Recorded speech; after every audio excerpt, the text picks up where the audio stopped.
काम करके फिर हम शुरू करेंगे, ठीक है। पहले इसको कहते हैं समस्थिति। समस्थिति यानी न्यूट्रल पोजीशन। ये आसन में काउंट नहीं होता, ये पोजीशन है। जब भी कुछ करते हैं तो उसको समस्थिति पे रोक देते हैं, शुरू करते हैं तो समस्थिति से शुरू करते हैं। सो दिस इज द समस्थिति, ठीक है।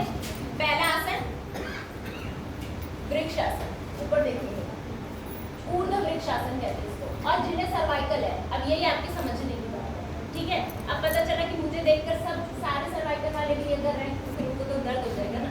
तो सर्वाइकल वाले हमेशा अपनी नजर कोई भी आसन कर रहे हैं, उनका गर्दन हमेशा स्टेडी पोजीशन में रहेगा, ठीक है।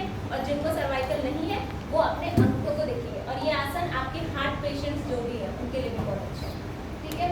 ये हो गया आपका ऊर्ध्व वृक्षासन। Then I caution roll your shoulders sideways, हाथों को साइड से घुमाएंगे और आएंगे नीचे उत्तनासन में, यानी फुल फॉरवर्ड फोल्ड। आप जमीन पे जाएंगे, अगर आप अपनी हथेलियां नहीं रख सकते तो आप पीछे अपने एंकल्स को पकड़ लेंगे। इसमें भी सर्वाइकल वाले अपनी गर्दन नीचे नहीं करेंगे, वो सामने ही देखेंगे, ठीक है। और अगर आप कर सकते हो गर्दन, जो लोग पूरा जा सकते हैं वो इस तरह से पूरा टच हो जाते हैं, फुल फॉरवर्ड फोल्ड, ठीक है। देन यहाँ से हम अपने हेड को उठाते हैं, लिफ्ट योर हेड अप। आप हेड उठाएंगे, आपका स्टर्नम लेंथन हो जाएगा।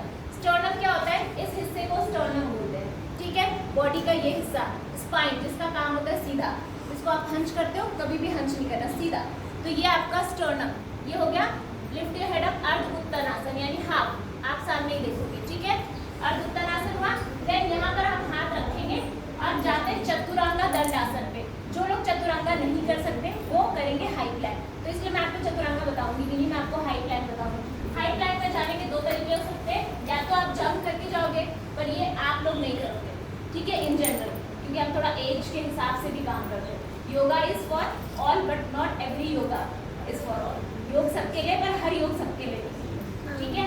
तो आप एक एक कदम से पीछे जाओगे और शरीर का वजन लाकर अपनी हथेलियों पे रखोगे। और ये 190 पोजीशन, इसको कहते हैं हाई प्लैंक, फलक आसन। फिर आप यहाँ से नीचे जाओगे और आपके हाथ आपके चेस्ट के अगल बगल फिट होंगे और आप यहाँ से लगाओगे ऊर्ध्वमुखा स्वानासन, जिसको हठ में भुजंग बोलते हैं, ठीक है। हठ में भुजंग बोलते हैं, अष्टांग में ऊर्ध्वमुखा स्वानासन। फिर ये पैर फ्लैट होते हैं आपके यहाँ पे, फिर इसको टक करेंगे, टक करके उठेंगे और जाएंगे अधोमुखा स्वानासन, जिसको आप हठ में पर्वतासन बोलते हो, उसको अष्टांग में बोलते हैं अधोमुखा स्वानासन। और यहाँ पर हम करते हैं 5 उज्जय ब्रीदिंग। उज्जय ब्रीदिंग यानी गहरी सांस लेना छोड़ना, और ये हेसिंग की साउंड, ये जो आवाज आ रही है निकालनी होती है इसमें, ठीक है। तो आप यहाँ पे 5 ब्रेथ होल्ड करते हो।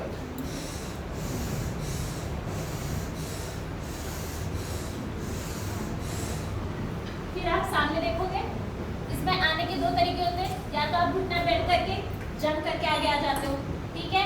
अब आप नहीं जंप कर सकते हो तो आप एक पैर लाओगे आगे, फिर दूसरा पैर लाओगे और फिर आप अर्ध उत्तनासन की उसमें आ जाओगे। जैसे हमने शुरू किया था वैसे ही अब हम खत्म कर रहे हैं। शुरुआत में हमने अर्ध उत्तन किया था, अर्ध उत्तन किया, देन उत्तन किया, देन वृक्षासन किया और देन समस्थिति।